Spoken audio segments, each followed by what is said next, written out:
최근 도널드 트럼프 미국 대통령은 한국 같은 부유한 국가는 방위비를 더욱 부담해야 한다며 한국에 대한 터무니없는 추가 분담금을 요구했습니다. 그리고 만약 한국이 돈을 더 내지 않는다면 주한미군을 전부 철수시킴과 동시에 이미 협의한 관세에 대해서도 추가적인 징벌적 관세를 매기겠다고 주장했는데요. 그러면서 그는 한국의 방위에 대한 필요성은 인식했으니 한국이 자신들 스스로 국가를 지킬 수 있게 핵무장을 허용하는 것을 진지하게 검토하겠다는 뜻을 밝혔습니다. 그리고 최근에는 미국 국방부의 내부회의 중 한국의 핵 개발에 대한 충격적인 비밀이 밝혀져 전 세계가 화들짝 놀란 상황인데요. 그렇다면 미국 국방부에서는 대체 어떤 내용의 회의가 열렸던 것일까요? 안녕하세요. 저는 미 국방전략연구소에서 근무 중인 크리스라고 합니다. 그리고 저는 최근에 정말 충격적인 명령을 받게 되었죠.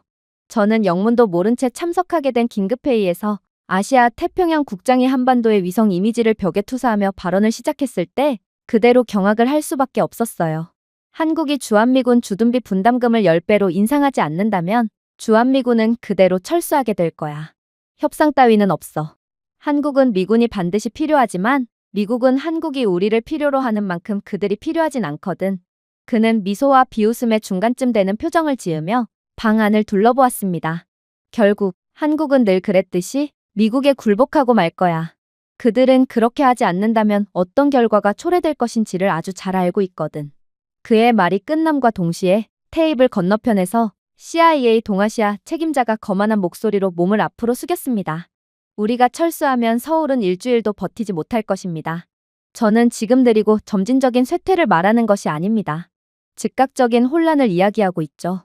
주한미군이 없으면 그들을 호시탐탐 노리고 있던 북한이 한국의 첫 긴급회의가 끝나기 전에 서울에 도착할 것입니다. 베이징은요? 중국은 아침 식사로 한국의 나머지 경제를 먹어치우게 되겠죠. 이게 바로 미국이 사라진 한국이 마주해야 할 현실인 것입니다. 국방부 차관이 동정심과 우월감이 뒤섞인 채 목소리를 높였습니다. 북한이 한국을 침공하지 않아도 상관없어요.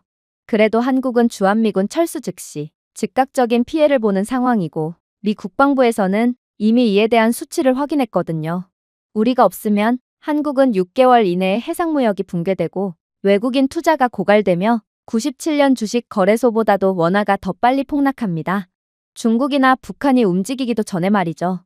주한미군은 존재 자체로도 한국에 대한 신뢰를 보장해주고 있었는데 만약 우리가 없어진다면 한국은 국가 창립 이래 가장 큰 위기를 맞이하게 될 것입니다. 저는 그들이 대체 저를 불러두고 왜 이런 무시무시한 이야기를 해오는 것인지 궁금했습니다. 그때 국장은 제게 충격적인 명령을 내리더군요. 크리스, 내가 가서 한국과 협상을 하고 와. 그들이 분담금 10배를 지불할 의지가 있는지를 확인하고 오라는 거야. 물론 이번 파견의 비밀스러운 목적을 절대로 잊어선 안 돼. 너는 한국에 가서 한국이 정말로 미국이 우호 관계를 유지할 가치가 있는 국가인지를 확인하고 와야 해.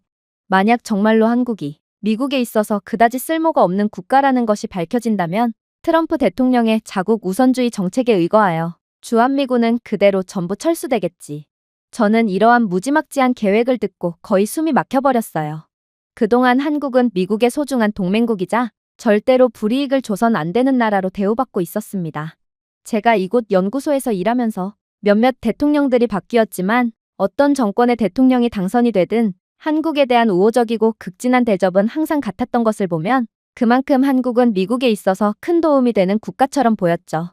하지만 트럼프 대통령은 대체 무슨 생각을 하고 있는 건지, 도대체 무슨 이유로 한국은 미국에 있어서 쓸모가 없는 국가이므로 주한미군으로 인해 낭비되는 비용은 없어야 한다고 말하는 것인지, 저는 그저 이러한 급격하게 바뀐 미국의 정책에 어리둥절할 뿐이었습니다. 그런데 미국의 해군 사령부에서 근무 중인 삼성 장군은 저를 그저 가만히 지켜보더니 이내 제 표정 속에서 주저함을 읽은 것인지 제게 경악을 금치 못할 말을 해오는 거 아니겠어요? 자네, 무엇을 주저하는 건가? 설마 한국이 미국의 정책을 좌지우지할 만큼 쓸모가 있고 강력한 국가라고 생각하는 건가? 당연히 미국이 없는 한국의 시장은 증발하고 말 거야. 원화는 너무 깊이 잠수해서 잠수함이 있어야 찾을 수 있을 정도가 되겠지. 미군이 떠나면 중국 해군은 하룻밤 사이에 국경을 동쪽으로 밀어붙일 거야. 한국의 함대? 그들의 레이더 커버리지? 한국은 나라 자체가 미국에 전적으로 의존하고 있으므로 미국이 없는 그들은 압박을 해오는 중국에 어떠한 조치도 할 수 없을 거야. 결국 몇 달 안에 서해는 베이징의 놀이터가 되고 서울은 정중한 봉신국이 되어버리겠지. 그럼에도 우리는 손해볼 것이 없어. 오히려 주한미군에 대한 병력을 더욱 쓸모있는 곳에 배치할 수 있으므로 훨씬 더 이익이라고 할 수 있지. 미국은 여전히 우리의 보증 가치를 더욱 이해하고 있는 괌이나 필리핀으로 병력을 재배치할 수 있고 아마도 그렇게 하는 편이 미국에 훨씬 더 많은 이익을 가져다 줄 게 분명해. 더욱 충격적이었던 점은 이러한 고위 관료들의 한국에 대한 무시에 회의실에 있던 누구도 그러한 주장에 반대하지 않았다는 것입니다. 이들은 정말로 한국은 미국의 세금을 축내는 쓸모없는 대상이라고만 생각할 뿐이었어요. 그들은 한국을 속이 비어있고 깨지기 쉬우며 미국의 손이 물러나는 순간 산산조각이 날 운명인 도자기 인형으로 묘사했고 얄궂게도 한국이 얼마나 부서지는지 정확히 이해하도록 보내진 사람은 바로 저였습니다. 그들은 저로 하여금 한국은 미국에 있어 쓸모가 있는 존재라는 것을 증명하기를 기대하지 않았어요. 그저 한국을 방해할 필요가 없게 된 미국이 얼마큼의 추가적인 이익을 얻게 될 것인지 그리고 한국이 얼마큼의 손해를 입게 되는지만을 고려하고 있었죠. 그리고 저는 이러한 완전히 달라진 미국의 한국에 대한 인식에 당황하는 한편 어쩌면 이들의 말이 맞을 수도 있다는 생각을 하며 제 임무를 수행하기 위해 한국으로 향하게 되었습니다. 그렇게 비행기 안에서 협상에 대한 대략적인 전략을 짠 저는 어쩌면 협상은 생각보다 간단할 수도 있겠다고 생각하며 한국에 도착했습니다. 어쩌면 미국은 항상 한국에 대한 청구서를 지불하고 늘 미국이 짐을 지고 한국은 그저 감사한 수혜자일 뿐일 수도 있겠죠. 그렇게 저는 캠프 험프리스 인근의 민간 군사 조정센터에서 비공개 회의를 갖게 되었습니다. 사실 저는 이곳에 입장하면서 꽤나 놀라기도 했어요. 분명 이곳은 한국의 시설이었는데 한국군과 미군이 공동으로 관리하고 있었거든요. 사실 다른 해외의 경우를 생각해 본다면 해외 파병 미군 기지를 제외한다면 이들은 미군이 함께 시설을 사용할 권리를 주지 않는 경우가 대다수입니다. 미군과 함께하는 시스템을 갖추려면 언어나 문화 문제 때문에 비용이 추가되는데 자신들의 돈으로 미군에 득이 되게 하고 싶지 않다는 게 주된 이유였죠. 그러나 한국에는 이러한 한국군과 미군이 공동으로 관리하는 시설 및 시스템이 상당히 많다고 했고 한국은 주한미군에 대한 진심 어린 감사함을 가지고 있는 전 세계 유일한 국가기에 이러한 미군을 위한 추가 지출에 대해 매우 관대한 모습을 보여준다고 하더라고요. 다른 국가들에서는 자신들의 나라를 지키러 온 미군에게 오히려 미군 때문에 문제가 더 커지고 전쟁이 확산되는 거라며 비난을 가하는 이해할 수 없는 일들이 계속해서 펼쳐지고 있는데 한국은 미국의 혈맹국이자 수십 년째 관계를 이어오고 있는 국가답게 전 세계에서 유일하게 미국의 헌신의 진정으로 감사함을 전하고 미군을 대우해주는 국가인 모양이었습니다. 그러나 저는 그러한 한국의 진심에 대한 뭉클한 감정을 가질 여유 따위는 없었어요. 저는 지금 협상을 통해 미국의 유리한 조건을 얻는 것이 임무였고 그 임무를 위해서라면 냉혈한이 되어야 했거든요. 그렇게 저는 이곳 센터에서 캠프 험프리스의 사령관과 미팅을 갖게 됩니다. 저는 한국과의 본격적인 협상을 가지기 전에 현재 주한미군이 어떤 식으로 운영되고 있고 제가 한국을 압박하기에 좋은 포인트가 무엇인지 등을 알아내야 했거든요. 그리고 사령관은 미국인이었으므로 당연히 제 편을 들어주며 제게 협상의 중요한 정보들을 아낌없이 제공해줄 것이 분명했어요. 하지만 사령관은 자리에 앉자마자 예상치도 못했던 충격적인 말을 쏟아내기 시작하더군요. 글쎄요, 한국이 주한미군에 대한 분담금을 10배로 인상해야 한다고요? 한국은 주한미군에 대한 형편없을 정도의 적은 부담만을 하고 있다고요? 물론 저는 미국의 국익을 위해서 싸워야 하는 미군이지만 협상을 하려면 사실관계는 제대로 짚고 넘어갈 필요가 있어요. 한국이 주한미군 주둔을 위해 실제로 지불한 금액은 미국 정부나 국방부가 생각하는 것보다 훨씬 더 막대하거든요. 일단 전국적인 에너지 보조금을 한번 살펴보죠. 한국은 주한미군에 대한 한반도의 모든 기지 발전기와 항공기의 연료비를 지원하고 있습니다. 전 세계적으로 유가가 급등하는 동안에도 이러한 비용은 한국의 미군에 대한 헌신을 기린다는 명목 아래 단 하루의 지연도 없이 제 시간에 지원되었죠. 정말로 주한미군이 한국에 어떠한 지원도 없이 운영된다고 생각하시나요? 한국은 병영용 전기, 발전기 연료, 겨울철 난방유, 항공연료 저장 유지보수까지 주한미군의 기지 에너지 비용의 100%를 부담합니다. 여기에는 한반도 전역의 85개 이상의 미군 관련 시설에 대한 에너지도 포함됩니다. 해외 설치당 평균 미국 국방부 유틸리티 비용을 기준으로 비용은 연간 1억 5천만에서 2억 달러로 추정되는데 이건 인구 20만 명의 미국 중견도시의 에너지 수요와 맞먹는 수준이에요. 역시나 가장 중요한 건 품질이죠. 아시다시피 미국의 전기 및 에너지 인프라는 형편없고 상당히 불안정한 게 사실이잖아요. 그러나 한국의 인프라는 그러한 미국과는 차원이 달라요.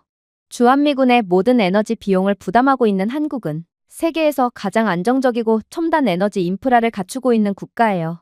한국의 국가 전력망 신뢰도는 99.99% 이상으로 같은 아시아 태평양 지역에 있는 선진국 일본을 훨씬 상회하는 수준이며 나토 동맹국들 모두까지 훨씬 앞서고 있습니다. 태풍 시즌이나 성수기만 되면 모든 전력망이 완전히 붕괴되는 한국을 제외한 전 세계 모든 도시들을 고려해보세요. 하지만 한국은 그러한 참사를 전혀 볼 수가 없는 유일한 국가입니다.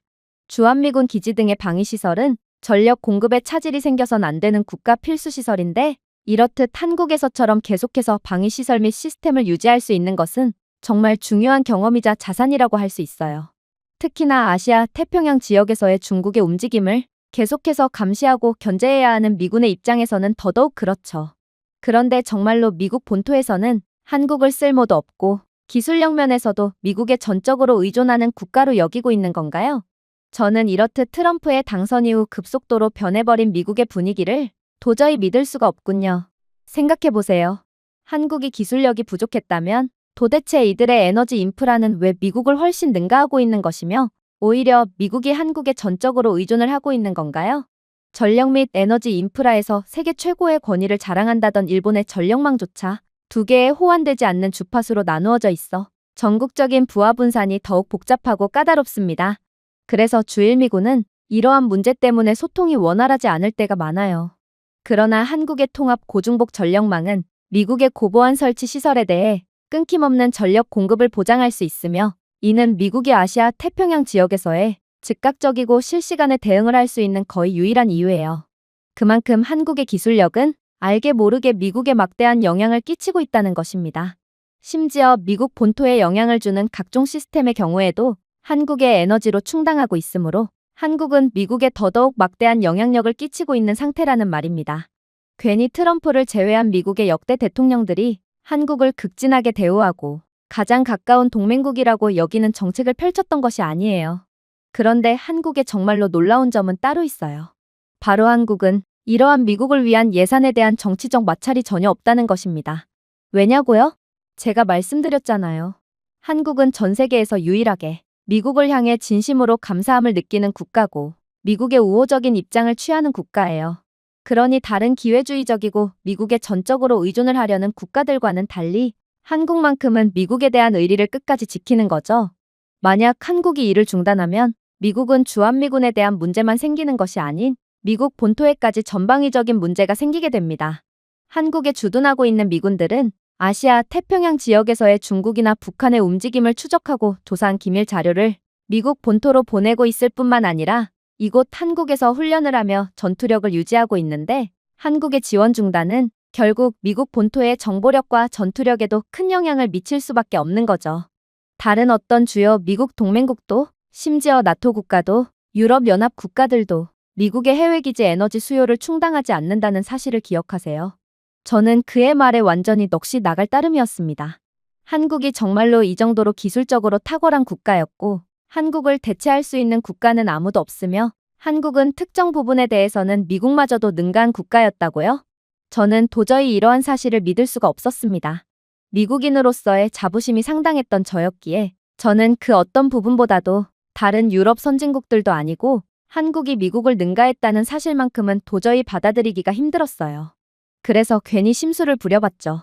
사령관님은 한국에서 오래 복무를 하시더니 아예 조국인 미국을 저버리고 한국의 편이 되어버리신 것 같은데요. 고작 전기 인프라 좋은 것 하나로 그렇게나 한국을 과대평가하는 건 불합리하지 않나요? 미국이 한국 덕분에 득을 볼 부분은 사실상 영향력도 거의 미미한 전기 및 에너지 기술력 부분 하나밖에 없을 것입니다. 그러자 사령관은 저를 보고 픽 웃더니 이내 충격적인 주장을 해오기 시작했습니다. 저는 제 조국인 미국을 위해서 말씀드리는 거예요. 한국은 미국을 위해 아무것도 해줄 것이 없는 쓸모없는 국가고 그러니 미국은 한국을 버리는 게 이익이라고요? 오히려 그 반대예요. 그러니 저는 조국인 미국을 위해 한국과의 우호 관계를 반드시 유지해야 한다고 말하는 것입니다. 물론 저는 한국에서 오래 살긴 했고 그래서 한국에 대한 호감의 감정은 있는 것이 사실이죠. 하지만 이건 저 혼자만의 감정이 아니에요. 주한미군의 해외 파병 만족도는 전 세계의 파병 미군들 중에 압도적인 1위에 91%를 기록한 것 아시나요? 그리고 주한미군 복무자 중 52%가 자발적으로 파병을 연장할 뿐만 아니라 이들 중 대다수가 한국으로 돌아와 평생 동안 한국에서 살게 됩니다. 한국은 더 이상 군인으로서 복무하고 싶지 않아 하는 병사들조차도 군인 생활을 지속하게 해주는 곳이라는 말입니다. 만약 주한미군을 전부 철수하고 이들을 덜 환영받는 해외 주둔지로 이전하면 어떻게 되겠어요? 저만 해도 저는 이제 충분히 늙었고 한국이 아니라면 더 이상의 복무는 하고 싶지 않아요. 만약 이런 저를 다시금 해외로 파병을 보낸다면 저는 여기서 군 생활을 그만둘 생각입니다. 다른 병사들도 저와 비슷하겠죠. 즉, 주한미군을 철수하게 된다면 미국의 군인 인력 이탈이 급증하고 해외 파병 연장이 줄어들며 새로운 순환 배치에 적응하기 위한 훈련 비용이 대폭으로 증가할 거라는 말입니다. 과연 미국이 이 수치를 감당할 수 있을까요? 주한미군은 꽤나 특별한 존재예요. 그래서 많은 심사숙고가 필요하죠. 아마 주한미군을 철군한다면 이 중 대부분의 병력들은 전부 군인이 아닌 다른 분야로 이탈할 것이기에 안 그래도 요즘 상당히 부족한 미군의 전력 손실은 감당하기 힘들 정도가 되겠죠. 이건 정말 말도 안 되는 소리였습니다. 물론 저도 주한미군들의 복무 만족도는 다른 해외 파병 군인들보다 심지어 미국 본토에서 주둔하는 미군들보다도 훨씬 높다는 것쯤은 이미 알고 있어요. 하지만 이 정도라니 이건 꽤나 허무맹랑하게까지 들렸습니다. 하지만 사령관은 그런 저를 완전히 바보로 만드는 놀라운 답변을 추가적으로 건네올 뿐이더군요. 한국은 매우 안전하고 영어 수준도 높고 인프라도 세계 최고고 하는 진부한 이야기는 접어두겠습니다. 그냥 주한미군에 대한 한국인들의 태도만 봐도 왜 주한미군들이 다시는 미국으로 돌아가고 싶어 하지 않는지를 아주 잘 알 수 있거든요. 자, 오키나와에서는 주한미군 반대 시위가 기지 게이트를 막습니다. 독일에서는 도시들에서 미국의 확장을 거부하고 정치적으로 이용하려고까지 하고 있죠. 그러나 한국에서만큼은 시장들이 직접 미국 가족을 환영하는데 이것만 봐도 한국에서 미군들이 얼마나 극진한 대우를 받고 있는지를 잘 알 수 있어요. 덕분에 미국은 다른 곳에서는 거의 재현할 수 없는 수준의 작전 자유를 누리고 있습니다. 그리고 이는 주한미군이라는 존재가 미군의 사기 유지에도 큰 영향을 주고 있다는 것을 드러내고 있기도 합니다. 생각해보세요. 본토에 있는 미군들은 자신들이 세계 평화를 위해 힘쓰고 있다고 생각하며 자부심을 가지며 군 생활을 합니다. 하지만 현실은 미군은 동맹국들에게까지 찬밥 신세라는 사실을 알게 된다면 이들이 대체 어떤 감정을 느낄까요? 분명 이로 인한 사기 저하나 이탈자들은 상당히 많이 발생하게 될 것입니다. 한국인들의 주한미군에 대한 우대는 역사적 동맹 충성도, 공동의 안보 위협, 환대에 대한 문화적 강조가 복합적으로 작용한 결과로 결과적으로는 모든 미군들에게 긍정적인 영향을 끼친다는 것입니다. 한국의 지역사회는 미군을 축제에 통합하고 언어 및 문화 프로그램을 자발적으로 제공하는데 대체 이런 나라가 어디에 있냐는 말입니다. 저는 그저 말문이 막히고 말았어요. 그가 하는 말은 객관적인 통계나 증거로만 봐도 전부 사실이었어요. 그는 단지 한국에 대한 호감 때문에 한국에 대한 입바른 말을 하는 것이 아니었습니다. 하지만 그는 이왕 시작한 거 끝을 보겠다는 듯 계속해서 경악스러운 말을 해올 뿐이었어요. 한국이 미국 입장에서 그 무엇보다 중요한 점은 따로 있어요. 한국의 물류 라인은 최고 수준이고 이를 통해 미국은 상당한 이익을 보고 있으며 또 유사시에 이러한 한국의 인프라 및 시스템은 더욱 빛을 발할 것이기 때문이죠. 한국에는 군 수송을 위해 설계된 전체 철도 구간과 고속도로 차선이 존재하는데 이는 한국 납세자 비용으로 연중 유지 관리되며 미국은 이러한 최고 수준의 인프라를 필요할 때마다 써도 문제가 없어요. 생각해보세요. 한국의 대부분의 도시는 북한의 침공 상황을 가정하여 그야말로 전투를 대비해서 만들어졌어요. 그리고 한국은 세계 1위의 인프라 수준을 가지고 있는 국가이므로 이게 미국에 얼만큼으로 이익으로 작용할지는 두말할 필요가 없다고 할 수 있죠. 한국의 전체 철도 구간과 고속도로 차선은 장갑 호송대, 탄약 수송, 긴급 동원 등 미군 이동을 위해 수정되고 유지관리되고 있으며 이는 공용 민간 인프라에 비해 동원 시간을 40에서 60% 단축하고 있습니다. 혼잡과 관련된 배치 지연이요? 이건 미국에서도 발생하고 있는 매우 흔한 상황이지만 한국에서만큼은 절대로 벌어지지 않아요. 이는 전시의 위협을 100% 대비할 수 있다는 말과 다름이 없다는 것입니다. 한국이 준비한 전용 물류 차선이 없으면 유사시에 아시아 태평양을 방위하는 미군 자원은 항구에서 기지로 신속하게 배치될 수가 없어요. 이는 미국의 이 지역 내 첫 공격 능력이 무력화될 수도 있다는 뜻이므로 미국은 한국이 반드시 필요하다는 말입니다. 특히나 한국에는 민간 병목 현상을 우회하는 철도, 고속도로, 항만 연결기 등 특수 목적으로 건설된 군물류 통로까지 존재하고 있습니다. 이는 즉흥적인 노선이 아니라 처음부터 군적 재량 기준에 맞춰 설계된 국가 마스터 플랜의 일부이기에 한국이 없으면 그냥 아시아 태평양 지역은 중국에 먹힌 뒤에 시작하는 것과 같게 되는 것이죠. 당신은 또다시 반박하겠죠.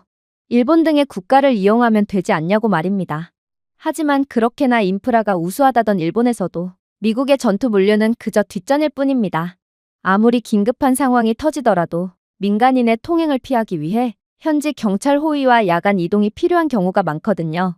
심지어 군수송이 종종 일본의 민간 수송법과 충돌하는 경우가 많기에 아예 작전이나 훈련 자체가 지연되는 경우도 있어요. 하지만 한국은 높은 인구 밀도를 중앙 집중식 거버넌스를 통해 인프라를 신속하고 체계적으로 통제할 수 있어 한 번의 명령으로 몇 분 안에 긴급하게 사용할 수 있는 통로를 모두 정리할 수 있습니다. 이게 가능한 건 아직까지 전 세계에서 한국이 유일하죠. 미국은 한국의 이러한 시스템을 계속해서 따라하려고 하고 있지만 워낙 주마다의 특성이 다른 미국이기에 도저히 한국처럼 하지 못하고 있죠. 아무튼 이러한 한국과 더 이상 손을 잡지 않는다면 아시아 태평양에서의 미국의 억지력 형성도 이젠 끝이라는 말입니다. 미국이 아시아 태평양 지역을 수호하기 위해 얼마나 많은 시간과 돈을 투자해왔는데 이걸 주한미군 주둔 비용이 아깝다고 전부 버리겠다고 말해오다니 저는 트럼프 대통령이 제정신으로 이러한 정책을 발의한 건가 싶어 그저 미국의 앞날이 걱정될 뿐이군요. 이건 그야말로 소를 위해 대를 희생하는 멍청한 방법이에요. 저는 더 이상 그의 말이 들려오지 않았습니다. 한국은 제가 상상했던 것을 아득히 뛰어넘는 국가였고 저는 이젠 거의 현실 부정의 단계에 이르렀거든요. 그래서 저는 이 모든 것은 사령관의 과장임이 분명하다고 생각하게 됩니다. 그는 그저 한국에서 평생 살고 싶은 마음에 주한미군 철군을 반대하는 것일 뿐일 것입니다. 그래서 저는 한국에서의 모든 일정을 취소한 채 그냥 다시 미국으로 돌아가서 한국은 쓸모없는 국가라는 발표를 하려고 했어요. 사실 국장은 제가 떠나기 직전에 붙잡더니 이내 충격적인 귓속말을 해왔던 차였거든요. 사실 우리의 결정은 이미 정해져 있어. 우리는 자체 조사를 통해 한국은 쓸모가 없는 국가라는 것을 이미 파악해둔 상황이거든. 그러니 너는 한국에서 무엇을 목격하든 그저 한국은 미국의 어떠한 영향력이나 이익도 줄 수가 없는 나약한 국가라는 결론을 도출하면 돼. 그게 내가 맡은 진짜 임무야. 우리는 내 주한미군 철수 찬성의 보고서를 근거로 주한미군 철수 정책을 시행할 거야. 그래서 저는 두 눈을 감고 두 귀를 가린 채 그렇게 다시 미국으로 돌아가기 위해 공항으로 향했습니다. 하지만 다시 도착한 인천공항에서 저는 절대로 목격해서 난될 장면을 목격하고 그대로 굳어버리고 말았어요. 그건 바로 제 적법한 신분으로 인천공항의 관제실에 잠시 들어가 봤을 때의 일이었습니다. 놀랍게도 한국 항공교통관제 시스템은 민간 비행 통로를 재구성하여 미국의 훈련 비행이 언제든지 중단 없이 운영될 수 있도록 하고 있더라고요. 이 변화로 인해 한국의 항공사들은 매년 수백만 달러의 비용을 더 긴 노선에서 부담하게 되었음에도 한국은 정책상으로 이러한 미국을 위한 배려를 강제하고 있더라고요. 저는 이러한 도저히 말이 안 되는 장면을 보고 거의 기겁을 하며 묻게 되었습니다.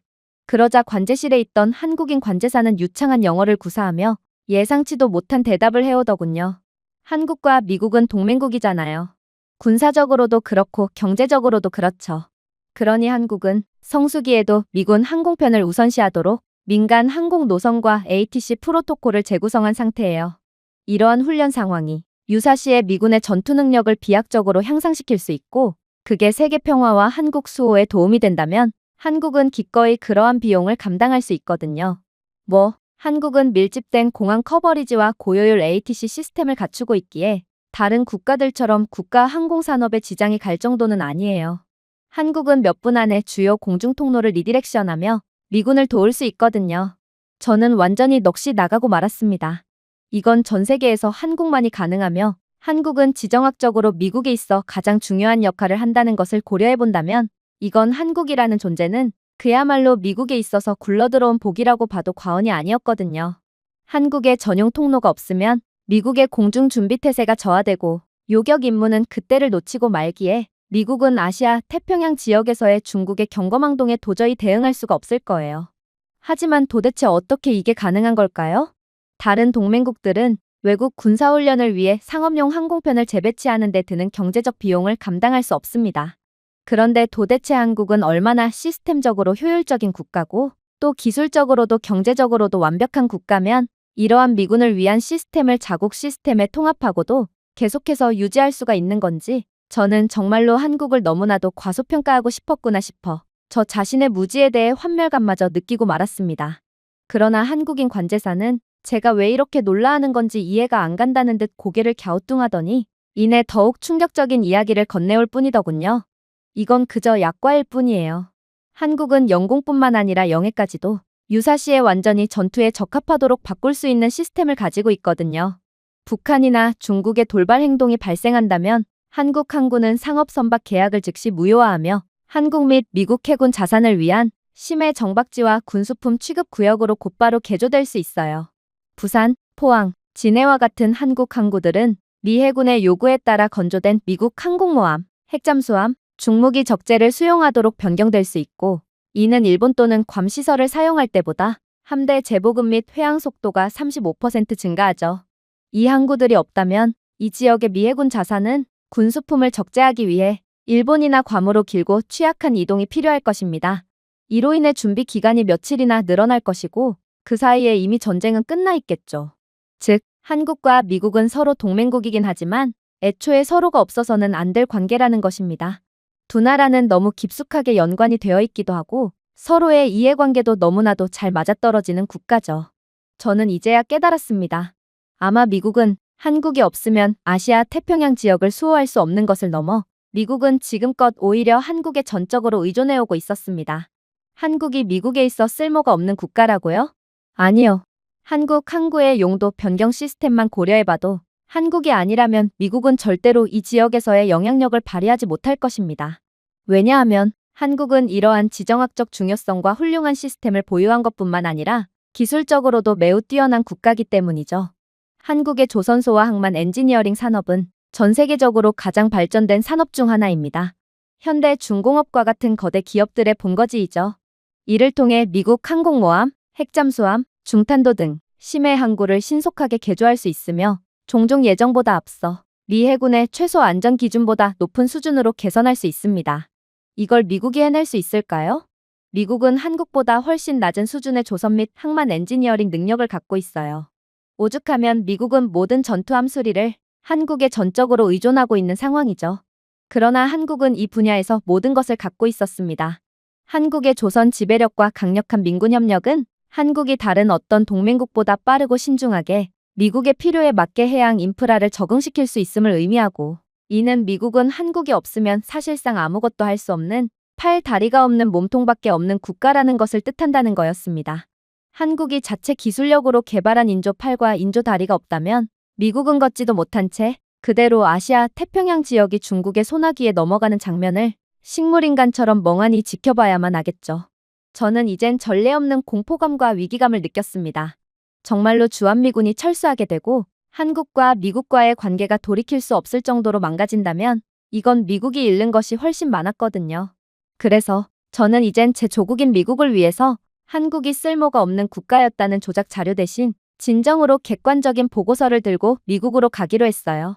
그리고 안 그래도 캠프 험프리스 사령관은 그렇게나 자신의 말을 신뢰할 수 없다면 오산에 있는 한미방공사령부 센터에 직접 가서 한국이 어떤 기적을 만들고 있는지를 직접 확인하라고 일러주었기에 저는 그렇게 방공사령부에 찾아가게 됩니다. 그리고 그곳에서 만난 루카스 헤이즈 상사는 제게 믿지 못할 말을 해오기 시작하더군요. 뭐라고요? 한국이 전혀 쓸모가 없는 국가라고요? 그건 말이 안 돼요. 한국은 미국 본토의 첫 번째 방어선인데 어떻게 미국을 대표해서 이곳에 온 당신이 그런 말을 할 수가 있는 거죠?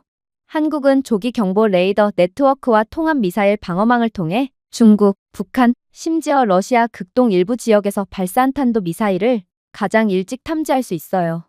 이해하셨나요? 한국은 미국보다도 빨리 이러한 미사일을 탐지할 수 있는 기술력을 갖춘 국가라고요. 왜 트럼프를 제외한 다른 역대 미국 대통령들이 전부 한국과의 관계에 집착했을까요? 한국은 미국을 능가하는 세계 최강의 기술력으로 미국의 눈이 되어주고 있기 때문입니다. 그런데 그런 미국이 한국과 척을 지면서 기꺼이 스스로의 눈을 가리겠다고요? 그는 한국의 통합 조기 경보 시스템이 단순한 한국 자산이 아니라 미 태평양 사령부의 합동 데이터 교환소에 직접 연결되어 있다고 설명했습니다. 미국이 한국이 제공하는 이 시스템에서 얻는 모든 데이터는 사실상 미국의 눈이 되며 빠르고 즉각적으로 반응할 수 있도록 큰 도움을 주고 있고, 한국이 없다면 미국은 유사시의 상황에 더욱 굼뜨게 움직일 수밖에 없게 되는 거였습니다. 한국은 미국이 자신들의 동맹국이라는 이유 하나만으로 이러한 압도적인 기술력을 통한 귀중한 정보를 제공하고 있었는데, 미국은 그런 한국을 보고 쓸모가 없는 국가라며 불이익을 주려고 하고 있다니, 저는 트럼프 대통령은 바보 같은 것을 넘어 주제도 모르는구나 싶어 한숨을 쉴 뿐이었습니다. 하지만 루카스 상사는 계속해서 충격적인 정보를 전달해올 뿐이었어요. 저는 제18년의 군 생활 동안 방공포만을 전문적으로 다뤄왔어요. 그리고 그런 저이기에 한국의 미사일 및 미사일 추적 기술이 얼마나 뛰어난지 그 누구보다 잘 알고 있습니다. 한국의 LSAM 미사일은 마하7 상공을 주행하는 극초음속 활공 차량을 처리하기 위해 설계된 최대 80km 고도의 표적 요격이 가능합니다. 심지어 이들의 그린파인 블록시 레이더의 탐지 범위는 최대 2000km이며 오차는 5m 미만이에요.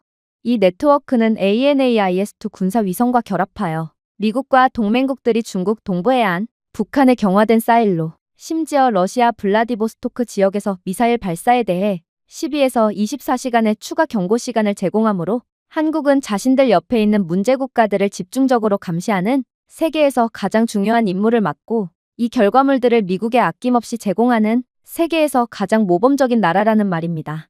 만약 주한미군 철수로 인해 한국과의 관계가 악화된다면 미국은 괌이나 알래스카에서 미국 레이더를 이용해 이들의 움직임을 탐지해야 하고, 이는 의사결정권자가 요격기나 운반체 위치를 궤도에 맞게 변경할 시간이 충분하지 않게 되어 매우 위험한 상황에 놓일 수 있어요. 북한이나 중국, 러시아가 무슨 짓을 할지도 모르는데 그 미사일이 미국 본토 바로 앞에 도착해야만 비로소 확인할 수 있다고 생각해보세요. 그제야 트럼프는 한국이 그동안 묵묵히 엄청난 역할을 수행하고 있었구나를 깨닫게 될 테지만 그때는 이미 늦은 상태예요. 그런데 이런 한국의 등을 돌리겠다고요? 정말 미국 본토에서는 무슨 일이 벌어지고 있단 말입니까? 저는 그저 넋이 나갈 뿐이었습니다. 만약 미국의 동맹국 명단에서 한국이 사라진다면 미국의 서해와 동해에 대한 탐지 범위는 곧바로 40% 감소할 것입니다. 미국 서부해안 지역은 특정 탄도 미사일 프로필에 대해 요격 가능 지역에서 위험 지역으로 변경되겠죠. 그렇게 된다면 미국이라는 나라 자체의 신뢰도를 잃는 셈이기에 이로 인한 동맹국들의 이탈과 경제적 손실이 불가피하게 되겠죠. 대만이나 동중국해 근처에서 활동하는 미 해군 항공모함 공격단은 또 어떻고요? 이들은 전부 한국의 시야에 전적으로 의존하고 있던 상황이었어요. 그런데 한국이 그러한 시야를 제공해주지 않게 된다면 이들은 중요한 조기 회피 시간을 잃게 되어 항공기를 발사하거나 대응 조치를 취하기 전에 타격을 입을 위험이 높아집니다. 가장 소름 끼치는 부분은 한국은 이렇듯 미국의 역갑질을 할 미친 기술력을 가지고 있었음에도 그저 조용하게 묵묵히 세계 평화를 위한 희생을 감내하고 있었다는 것입니다. 하지만 한편으로는 뭔가 이상하기도 했어요. 미국에는 한국 말고도 다른 동맹국들이 존재합니다. 어쩌면 이들이 한국이 하던 임무를 대신 수행해줄 수도 있겠죠. 그래서 저는 일본에도 레이더가 있고 필리핀은 한국 못지않은 지리적 중요성이 있다고 말해봤습니다. 하지만 루카스 상사는 그런 저를 한심하다는 듯 쳐다볼 뿐이더군요. 확실히 일본의 커버리지는 꽤 괜찮은 편이죠. 하지만 그뿐입니다.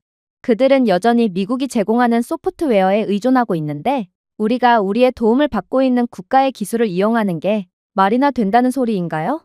필리핀이요? 그냥 잊으세요. 인프라도 충분하지 않고 안정성도 충분하지 않습니다. 하지만 한국은 다릅니다. 한국은 미국의 수출 통제에 의존하지 않고 자체 레이더 및 위성 감시 시스템을 개발할 정도로 기술적으로 압도적인 나라예요. 특히나 인적 자원은 한국을 이길 자가 없죠. 한국 엔지니어들은 새로운 위협이 발생하는 즉시 48시간 이내에 시스템 전체에 걸쳐 탐지 소프트웨어를 업데이트할 수 있는 능력을 갖추었으며 이는 나토나 유럽연합 국가들조차 엄두를 내지 못하는 능력이에요.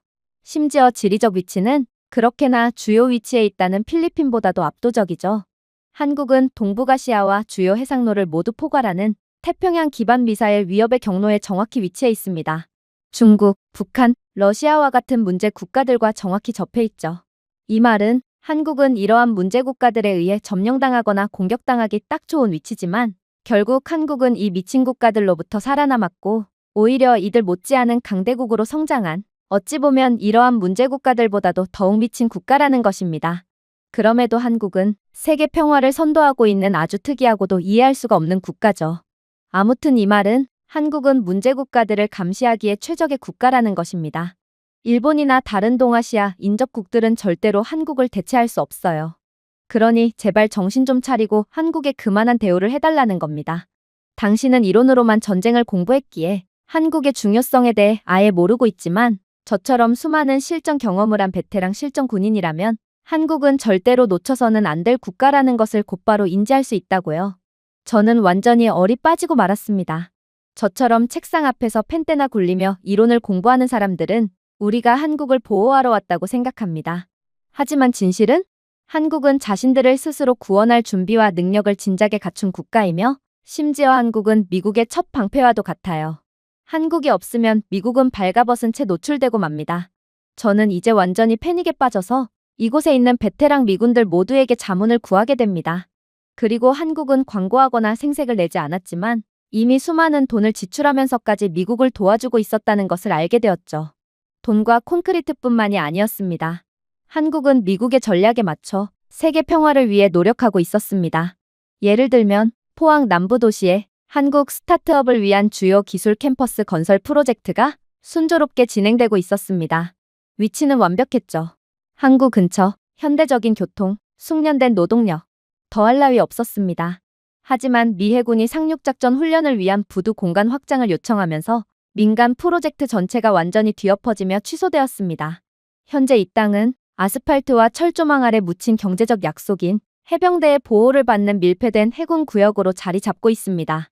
한국은 경제적 이익보다 자국 방위 및 억지력 강화가 더욱 낫다는 판단을 했던 것이죠. 한국에 오기 전까지만 해도 저는 주한미군을 자선 배치, 즉 미국이 약한 동맹국에게 제공하는 서비스로 생각했습니다. 하지만 이제는 혜택이 오히려 우리에게 흘러가는 것을 보았습니다. 한국의 레이더 배열은 위성이 중국과 러시아의 움직임을 확인하기 몇 주 전에 스캔할 수 있었습니다. 이 데이터는 현지 유지 보수를 위해 미국의 오버헤드 없이 미국 지휘부에 직접 전송되고 있죠. 한국 땅에서 미국 폭격기는 항모부대 없이도 인도 태평양 전역의 목표물을 몇 시간 만에 타격할 수 있었습니다. 이렇듯 곧바로 공격할 수 있는 시설을 유지하는 데 드는 비용은 얼마나 될까요? 다시 말하지만 미국은 이에 대해 한 푼도 내지 않았고 한국은 이를 제공하고도 전혀 생색을 내지 않고 있었습니다. 심지어 미군은 한국의 실사격장과 도시전 시뮬레이터를 순원 배치하여 우리가 건설하거나 유지보수할 필요 없이 한국이 구축해 놓은 최첨단 시설을 통해 많은 최첨단 훈련을 진행하며 전투력을 유지할 수 있었습니다. 마치 세계에서 가장 전략적으로 배치되고 모든 것이 완비된 요새가 임대료 없이 미국에 제공되고 보급품을 비축해주며 현지 지원을 제공해주는 것과 같았어요.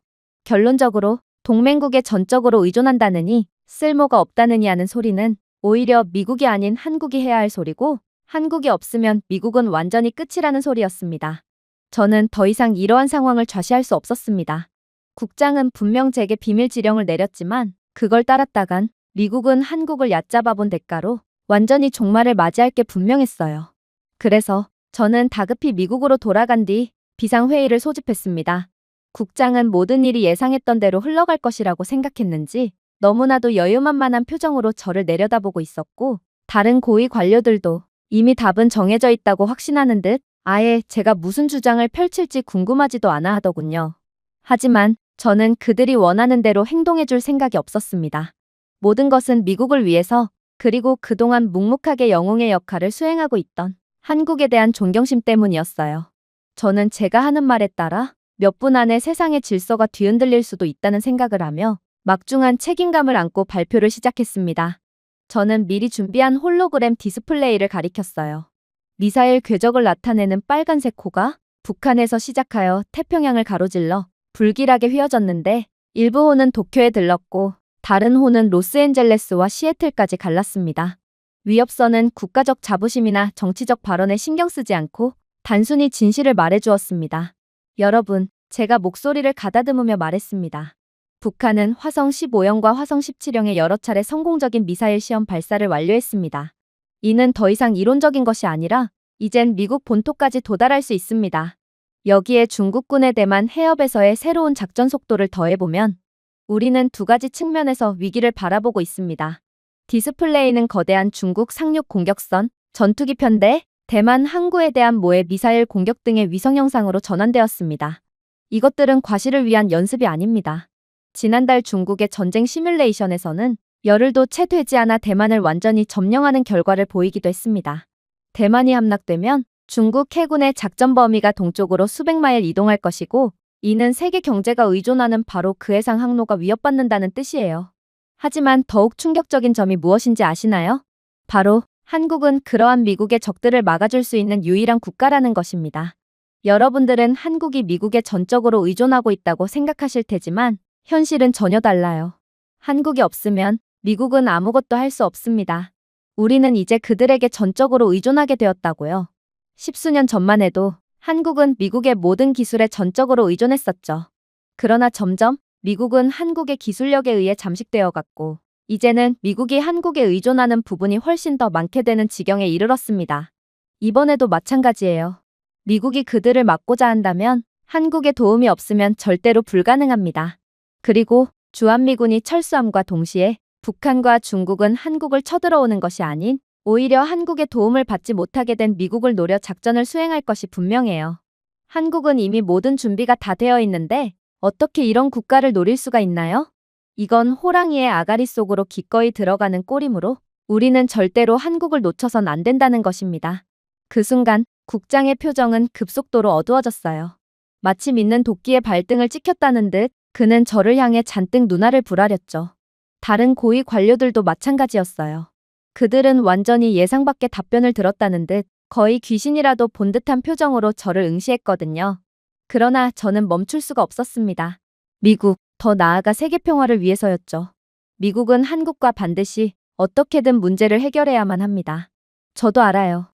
물론 미 해군은 여전히 모든 국가들을 능가할 정도로 강력하죠. 태평양 함대는 중국을 충분히 상대할 수 있습니다. 북한도 미국에 대한 공격은 곧 그들의 완전한 전멸을 의미할 것이라는 것을 알고 있죠. 그러나 그게 한국 없이도 가능할까요? 물론 북한 정도야 쉽게 제압할 수 있겠죠. 하지만 그들은 핵보유국이라는 사실을 잊으면 안 됩니다. 그리고 한국이 먼저 북한의 경거망동을 눈치채고 미국에 귀띔을 주지 않는다면 그들이 발사한 미사일은 미국 본토에 닿고 말 거예요. 미국은 북한을 완전히 쑥대밭으로 만들어도 전쟁에서 이겨도 이긴 것이 아니게 될 것입니다. 그때 국장은 얼굴이 울그락 푸르락해지며 그 자리를 박차고 일어나더군요. 미국은 모든 면에서 앞서 있어.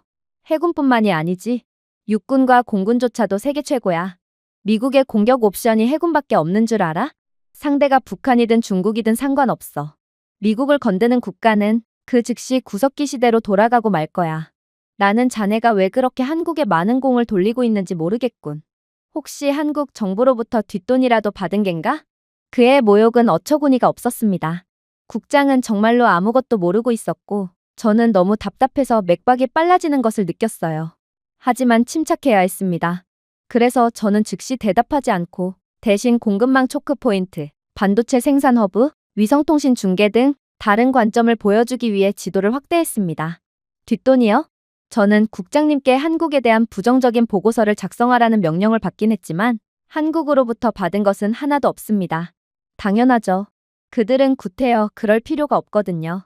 애초부터 미국에 의존하고 있던 것이 하나도 없던 그들인데 한국이 뭐가 아쉽다고 저를 회유하려 하겠어요? 그런데 국장님은 미국의 그 자랑스러운 무기들이 어떻게 만들어지는지 알고 계시나요? 세계 최첨단 반도체의 70%가 한국 평택의 1제곱마일에서 생산된다는 사실을 아신다면 방금 같은 소리는 절대로 못할 텐데 말입니다. 아직도 모르시겠습니까? 미국의 전투기, 미사일 유도 시스템, 암호화 인프라의 전력을 공급하는 칩은 전부 한국에서 생산된다는 것입니다. 그런 한국을 잃는다고요? 이건 기술 신경 중추를 잃게 되는 것과 같아요. 한국이 없으면 미국의 최첨단 무기 자체가 생산이 안 되는데 과연 우리가 중국을 효과적으로 견제할 수 있을 거라고 생각하시나요? 저는 완전히 합주기가 된 국장의 얼굴에 다시 한번 잽을 날렸습니다. 그리고 미국이 한국 없이 중국과 북한을 동시에 다룰 수 있는 척하는 것은 이제 좀 그만둡시다. 중국이 대만으로 이동한다고 가정해보죠. 미국의 태평양 함대는 대만을 지원할 것인가요?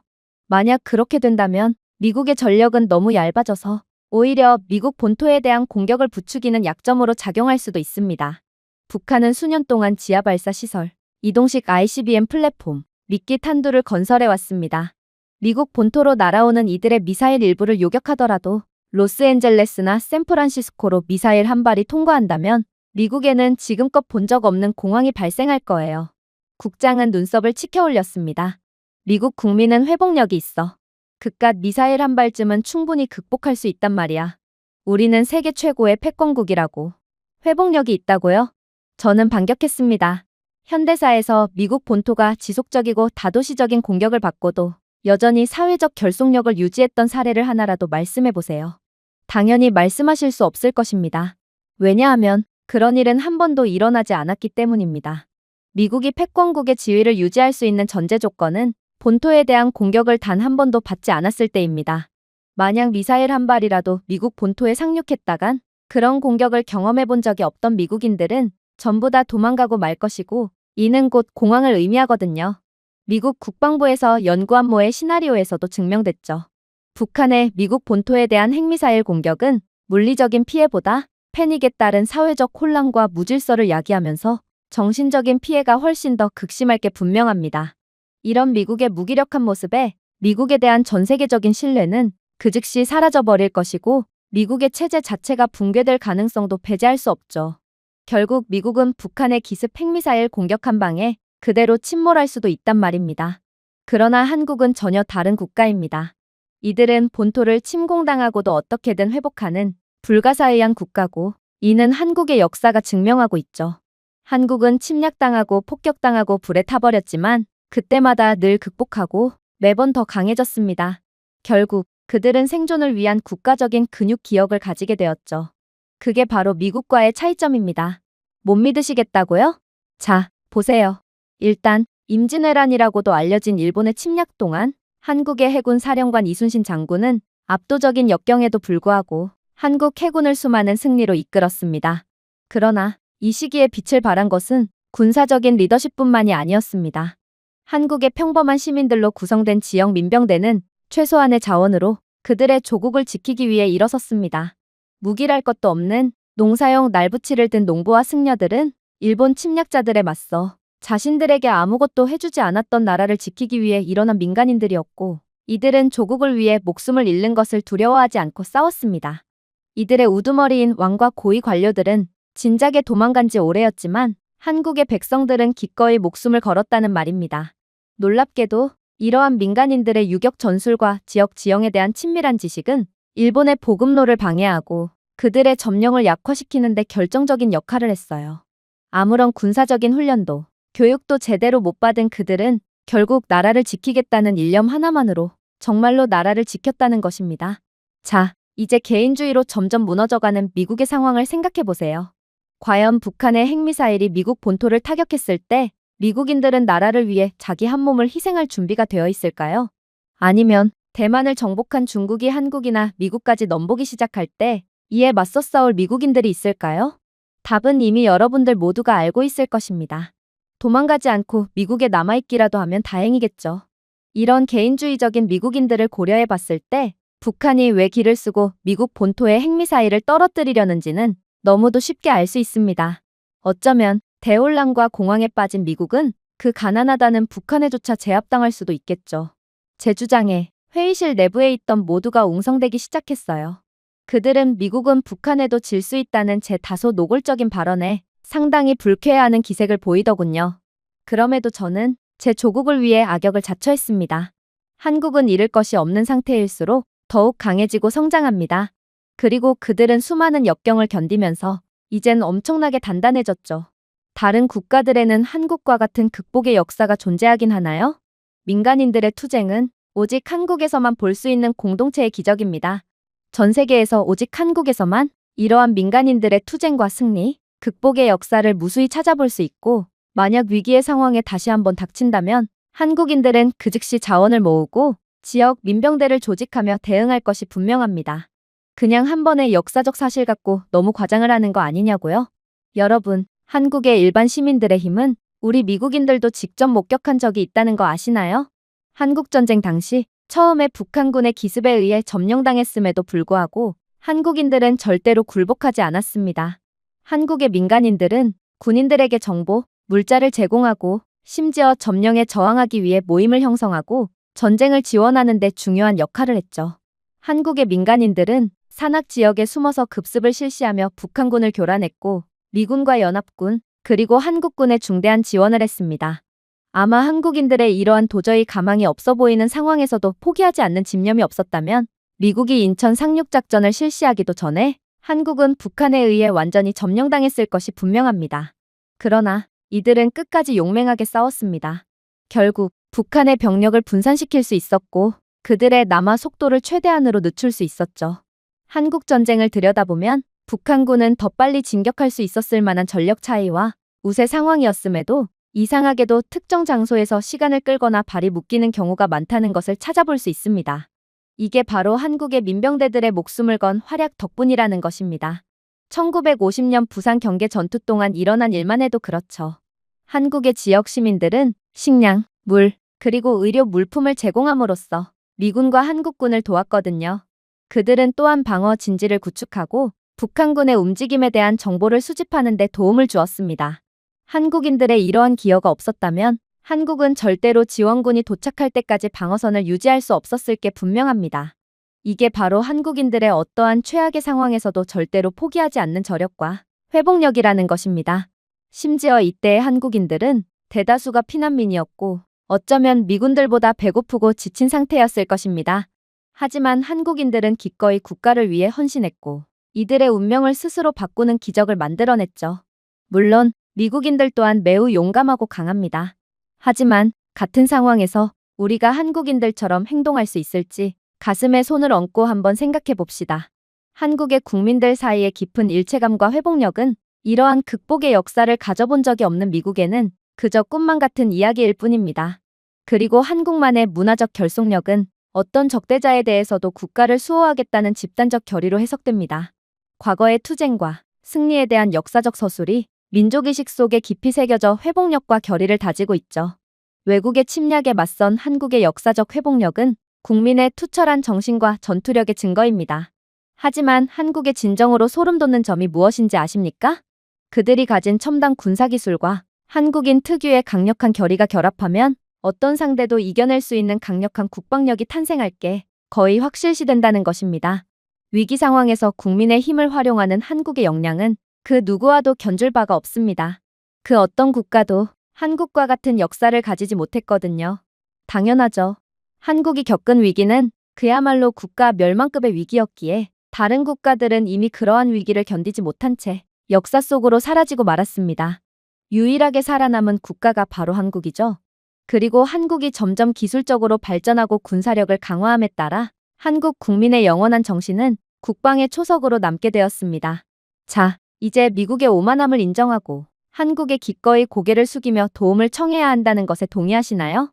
아니면 자존심만 세우다가 그대로 돌이킬 수 없는 결과를 받아들이겠습니까? 그러나 제 말에 모두가 공감의 반응을 보이는 가운데 오직 국장만은 마음속으로는 한국의 저력을 인정하면서도 자존심만은 도저히 굽힐 수가 없는지 계속해서 허튼 소리만 해올 뿐이었어요. 미국은 아직 실패하지 않았어. 모든 것을 바로잡을 능력이 있는 국가거든. 그러나 한국은 도대체 무엇을 할 수 있지? 이들은 핵무기조차 없는 국가잖아. 그런 국가는 세계를 좌지우지할 수 없어. 미국의 해구산이 없었다면 서울은 진작에 북한과 중국에 의해 불바다가 되어버렸을 거야. 저는 이젠 거의 이성을 잃어버렸습니다. 이렇게나 답답한 자가 아시아 태평양 지역을 총괄한다니 저는 이러한 있을 수 없는 현실에 개탄스러울 따름이었죠. 국장님은 아직도 제 말을 이해하지 못하셨나 보군요. 지금 자존심 따위를 따질 때가 아니라는 것을 아직도 모른단 말입니까? 현재의 미국은 주한미군 철수 및 관세로 한국을 협박했다는 것에 대한 사죄를 하며 고개를 숙이고 들어갈 때고 그들이 원한다면 우리는 잘못을 바로잡기 위해 기꺼이 이들에게 머리라도 조아려야 한다는 것입니다. 그리고 해구산이라고 하셨나요? 북한이 우리를 타격할 수 있는 ICBM을 구축하고 배치하는 것을 단 한 번도 막지 않은 바로 그 해구산을 말씀하시는 건가요? 이미 진작에 핵무기를 개발할 기술적 수단을 보유하고 있었음에도 불구하고 한국이 독자적인 억지력을 개발하지 못하게 하는 구실이 된 바로 그 빌어먹을 해구산이요? 들어보세요. 미국은 더 이상 철수 위협이나 한국산 제품에 대한 징벌적 관세를 부과할 수 있는 위치에 있지 않습니다. 미국의 최첨단 전투기 생산이 한국산 마이크로칩에 의존하고 있고 미사일 유도 시스템이 한국 시설에서 가공된 히토류 원소를 사용하고 있으며 미국의 수입품을 운반하는 태평양의 항로가 중국의 직접적인 위협을 받고 있어요. 그리고 이 모든 것을 막아줄 수 있는 유일한 국가가 바로 한국이죠. 그런데 어떻게 미국이 한국에 갑질을 할 수 있겠어요? 정말로 한국이 미국으로부터 혜택을 받았다고 생각하시나요?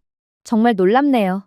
한국은 미군 기지 건설을 위해 수십억 달러의 기반을 마련했고 미국이 도저히 흉내낼 수 없는 인프라를 구축하며 우리에게 제공하고 있습니다.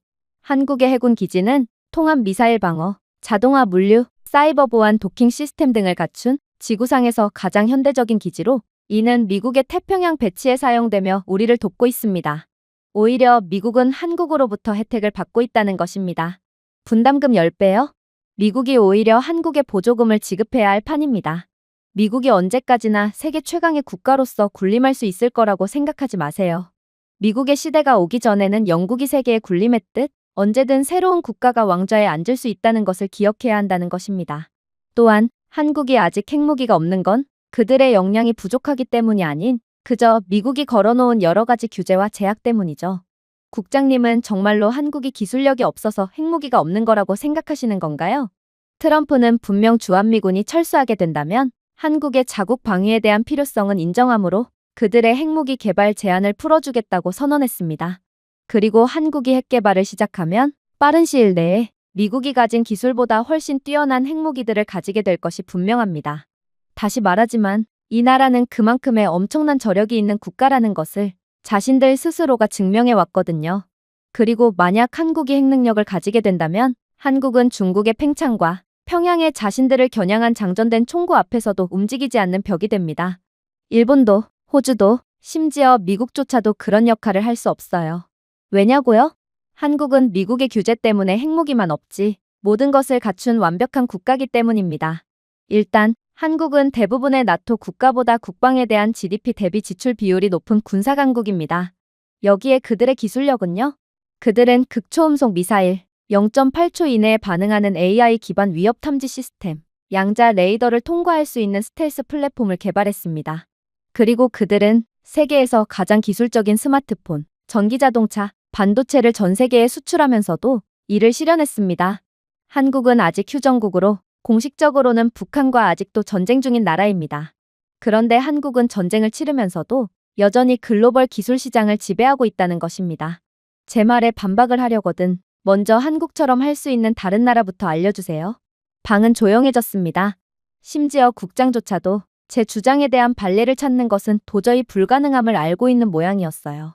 그래서 저는 제 논리에 박차를 가했죠. 그동안 미국은 너무 오만했어요. 한국의 모든 부분을 기대면서도 그저 한국을 말 잘 듣는 동생이라고만 생각했거든요. 그건 완전히 틀렸어요. 한국은 무너지지 않고 북한과 중국의 두 가지 위협의 타격을 막아낼 수 있는 유일한 동맹국입니다. 미국은 더 이상 모든 곳에 한꺼번에 있을 수 있는 위치에 있지 않습니다. 한국이 없으면 우리는 아시아를 잃게 됩니다. 그리고 아시아를 잃으면 세계의 균형을 잃게 됩니다. 패권국 미국은 완전히 끝이라는 말입니다. 회의실 내부에는 정막만이 감돌았어요. 그러나 국장만은 도저히 포기하려 하지 않더군요. 도대체 한국이 뭐길래 핵무기를 그렇게나 빨리 개발할 수 있다고 말하는 거지? 역시 너는 한국에서 뒷돈을 받아먹은 게 분명해. 그렇지 않고서야 미국인인 내가 그렇게나 한국을 편들어 줄 리는 없잖아? 저는 그저 고개를 저으며 반박을 할 뿐이었습니다. 사실 이 문제에 대해 우리는 따로 분석할 필요도 없습니다. 이미 전 세계의 원자력 전문가들이 한국은 세계에서 가장 유망한 잠재적 핵보유국이라고 판단하고 있거든요. 한국의 고리 원자력 발전소를 좀 보세요. 세계에서 가장 발전된 민간 핵시설입니다. 공식적으로는 한반도에 청정에너지를 생산하고 있죠. 그러나 비공식적으로 이 원자력 발전소는 무시무시한 것을 만들어낼 수 있습니다. 저는 잠시 멈춰서 숨을 골랐습니다. 그리고 다시금 말을 이어나갔죠.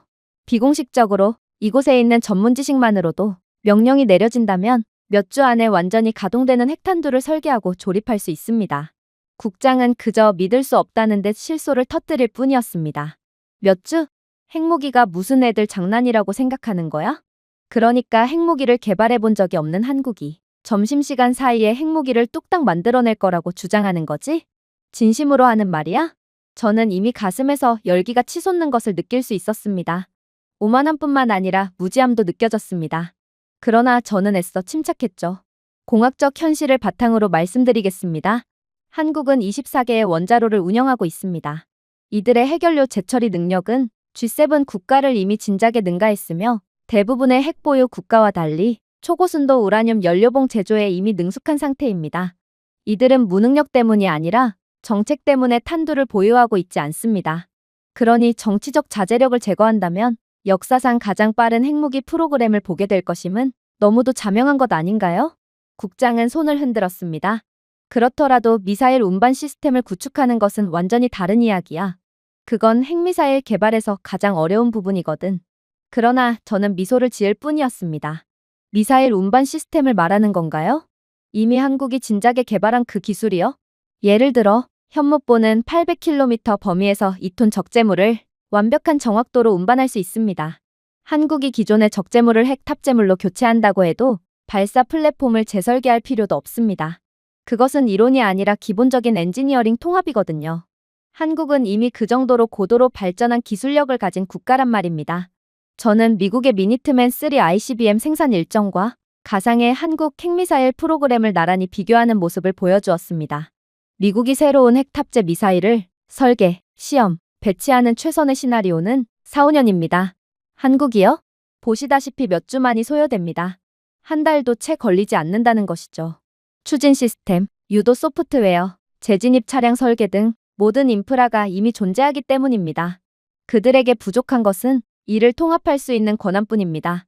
즉, 트럼프의 한국에 대한 핵무기 승인은 이들에게 곧바로 날개를 달아주게 된다는 것입니다. 모두가 숨을 죽이고 있었어요. 그러나 저는 멈출 수가 없었죠. 미국에 있어 긍정적인 점도 있습니다.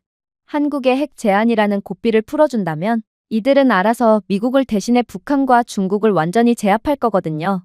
문제는 한국이 너무 성장하게 된다는 것이죠. 그래서 주한미군을 철수시키면 안 된다는 것입니다. 그렇게 된다면 한국은 핵개발이라는 절호의 기회를 얻게 될 것이고 한국은 분명히 이를 통해 패권국인 미국까지 넘어서게 될 거거든요. 한국은 미국을 제치고 세계 최강의 국가이자 수호자로 자리매김할 거라는 말입니다. 국장은 이제 식은땀을 흘리며 간신히 외칠 뿐이었어요. 말도 안 돼. 한국이 핵무기를 빠르게 개발할 수 있다고 치자. 그런데 미국도 핵무기가 있는 것은 마찬가지인데 도대체 어떻게 한국이 미국을 능가한다는 거야? 아직도 한국에 대해 모르고 있군요. 제가 날카롭게 말했습니다. 한국에는 서구 관료제가 따라올 수 없는 속도로 운영되는 국방연구개발 부문이 있습니다. 한국이 개발한 스텔스 전투기는 성능을 저하하지 않고 예상 개발 시간을 절반으로 줄였습니다. 세종대왕급 구축함을 건조할 때도 기록적인 시간에 완벽한 건조를 성공해냈죠. 이제 대부분의 하드웨어가 이미 존재하는 프로그램에 핵무기가 적용된다고 상상해보세요. 한국은 지구상에서 가장 진보된 군사용 AI 생태계와 융합되어 있습니다. 이 국가는 모의 전투에서 99%의 성공률을 보이는 예측 표적 알고리즘을 구축했습니다. 비행 중 극초음속 위협을 요격할 수 있는 자율 방위 드론을 테스트한 상태입니다. 한국산 탄두를 가져다가 AI 유도 전달 시스템과 페어링하면 그건 억제력만 있는 것이 아니라 누구도 이 나라를 멈출 수 없는 타격 능력을 갖추게 됩니다. 그리고 저는 하이라이트를 말하기 시작했습니다. 아직 놀라기는 이릅니다. 한국의 원자로 소형화에 대한 전문성을 잊지 마세요. 핵잠수함의 동력을 공급하는 동일한 기술을 곧바로 발사 시스템에 적용할 수 있습니다. 이는 생존 가능성을 의미합니다. 즉, 2차 공격이 가능하다는 소리죠. 어떤 적이 한국의 핵잠수함에 한 번에 기습 공격을 가한다고 합시다. 그럼에도 이들은 한국의 핵잠수함을 무장해제시킬 수 없다는 것이고 한국의 핵잠수함은 결국 핵미사일을 적국의 본토에 발사하며 초토화시킨 뒤 그대로 유유히 살아서 다시 돌아간다는 것입니다. 그리고 저는 완전히 입이 떡 벌어진 국장을 보며 말했죠. 한국은 이미 두뇌, 근육, 인프라를 가지고 있다는 것을 잊지 마세요. 그들에게 부족한 것은 정치적 청신호뿐입니다. 즉, 핵무기 권한 승인이죠. 그리고 트럼프가 정말로 한국에 핵무기 개발 권한을 주는 실수를 저지른다면 한국은 핵클럽에만 가입하는 것이 아니라 그들이 핵클럽을 운영하게 될 것입니다. 저는 이제 국장을 완전히 기절시키기로 마음먹었습니다. 그래서 한국이 숨기고 있던 진정한 강력함을 공개했어요. 이것은 한국의 차세대 스텔스 타격기인 KF-21입니다. 물론 스텔스 전투기는 새로운 것이 아니죠. 미국도 여러 스텔스 전투기를 가지고 있거든요. 하지만 200km 이상 숨을 수 있는 스텔스 기술을 가지고 있는 건 한국이 유일합니다. 즉, 한국이 만든 스텔스 전투기는 절대로 레이더에 포착되지 않은 채 적의 영공에 숨어 핵 탑재 초음속 미사일을 적의 본토에 떨어뜨린 후 아무도 모르게 사라질 수 있다는 것입니다. 적은 아마 공격을 받고도 무슨 일이 일어난 건지 한참 동안 파악을 할 수밖에 없겠죠. 이것이야말로 진정한 암살이라는 것입니다. 그런데 한국의 이러한 스텔스 전투기의 임무는 파일럿의 실력에 크게 구애받지도 않아요. 왜냐하면 한국은 모든 것이 AI로 작동되거든요. 한국의 AI 시스템은 풍속, 적의 레이더 주파수 변화, 위성 움직임 등 초당 2,700만 개의 전장 변수를 차단할 수 있습니다. 단순히 가장 빠른 경로를 찾는 것이 아니라 적의 센서가 어디에 있을지 예측하고 보기도 전에 경로를 변경하죠. 작년 나토 시뮬레이션에서 한국의 AI 드론은 극초음속 요격기에 대한 임무를 99.2%의 성공률로 완료했습니다. 다른 어떤 나라도 90%에 도달하지 못했습니다. 이 AI 시스템이 미사일에 도입된다면 적은 알고도 핵미사일을 맞을 수밖에 없습니다. 저는 다시 시뮬레이션을 공개했습니다. 한국의 핵미사일이 9분 안에 베이징을 타격했지만 중국이 가진 기술력으로는 미사일을 요격하기는커녕 그들은 아예 대응조차 못했어요. 하지만 한국의 AI가 탑재된 현무 미사일은 목표물을 재배치하면서 실시간으로 경로를 변경하며 중국 영공을 농락했죠. 국장은 이제 기어들어가는 목소리로 미국도 마음만 먹으면 그러한 AI 기술을 개발할 수 있다고 중얼거렸습니다. 하지만 저는 그를 봐줄 생각이 없었어요. 그래요? 그럼 직접 보여주세요. 한국은 3나노미터로 세계에서 가장 빠른 속도로 자체 AI 칩을 생산합니다. 미국은 여전히 5나노미터조차 어려움을 겪고 있고 중국은 근접하지도 못합니다. 그리고 한국은 기체 복합재, 미사일 엔진, 레이더 흡수 코팅 등 모든 것을 자체적으로 만듭니다. 공급망 지연도 없고 대외 의존도도 없습니다. 그렇기 때문에 이러한 기술적인 무기를 계속해서 개발할 수 있는 거예요. 그렇게 국장이 완전히 얼굴을 파묻은 채 포기하고서야 저는 다시금 발표를 시작했습니다. 자, 핵 탑재체, 인공지능 유도, 스텔스 진입, 전 세계 어떤 방어 시스템도 한국을 막을 수가 없습니다. 그러니까 미국의 패권이 곧 한국에 넘어가게 된다는 거예요. 하지만 한국은 그걸 의도한 게 아니에요. 이들은 패권 따위는 관심도 없어요. 한국은 그저 진정한 억지력을 발휘하고 싶을 뿐입니다. 적들은 핵미사일을 맞을까봐 두려워할 뿐만 아니라 이미 핵미사일을 맞고 끝장이 났음에도 맞았는지조차 인지하지 못할 거예요. 그리고 그 조용한 순간 방 안에 있던 모든 사람들은 이해했습니다. 만약 한국이 현대전의 규칙을 바꾸고 싶다면 하룻밤 사이에 그렇게 할 수 있을 것입니다. 북한과 중국은 절대로 한국을 건들 수가 없게 되겠죠. 만약 이들 국가가 한국에 핵미사일을 발사한다면 한국은 그러한 핵미사일을 단번에 요격해버릴 것이고 3초 만에 수백, 아니 수천 발의 AI 핵미사일을 선물로 보낼 거거든요. 한국은 선진 국방 기술을 보유한 핵능력이 있는 국가로서 국제 외교에서도 상당한 영향력을 얻게 될 것입니다. 이 증가된 영향력은 안보, 무역, 그리고 지역 안정에 대한 정책과 결정을 형성하면서 한국이 세계 문제에서 더 적극적인 역할을 하도록 하겠죠. 또한 핵무기와 선진 국방 시스템의 성공적인 통합은 한국을 군사혁신의 선두주자로 자리매김하게 만들 것입니다. 그리고 세계 안보의 핵심 국가로서 한국은 공동방위 계획에 대해 동맹국들과 협력할 수 있고 세계 무대에서 그 위치를 더욱 공고히 할 수 있겠죠. 이 과정에서 결국 한국은 미국을 능가하게 될 것입니다. 그래도 한국은 미국의 안보를 책임져주는 역할을 함께 수행해 줄 테니 미국 입장에서는 자존심이 조금 상하더라도 결국 이익이 되는 관계긴 하겠죠. 주한미군을 철수하지 않고 한국에 대한 핵개발 권한을 주지 않는 것이 미국 입장에서는 베스트긴 하지만 아무튼 미국은 무슨 일이 있어도 한국과 척을 져서는 안 될 것입니다. 아무튼 트럼프가 정말로 바보짓을 계속하겠다면 기술적으로 진보하고 핵능력이 있는 한국은 전통적인 초강대국에 필적할 뿐만 아니라 잠재적으로 능가하여 세계적인 강대국으로서의 위치를 확고히 할 것입니다. 과연 정말로 새로운 패권국이 탄생하게 될지, 혹은 최후의 순간 트럼프가 결국 한국의 고개를 숙일지는 모르겠지만 저는 이러한 한국의 저력과 무서움에 절로 숙연해지며 겸손함을 되찾을 뿐이었습니다. 제가 준비해온 내용은 여기까지입니다. 끝까지 시청해주셔서 진심으로 감사드리며 여러분들의 구독과 좋아요, 알림 설정은 영상 제작에 큰 힘이 됩니다. 이상 세모튜브였습니다.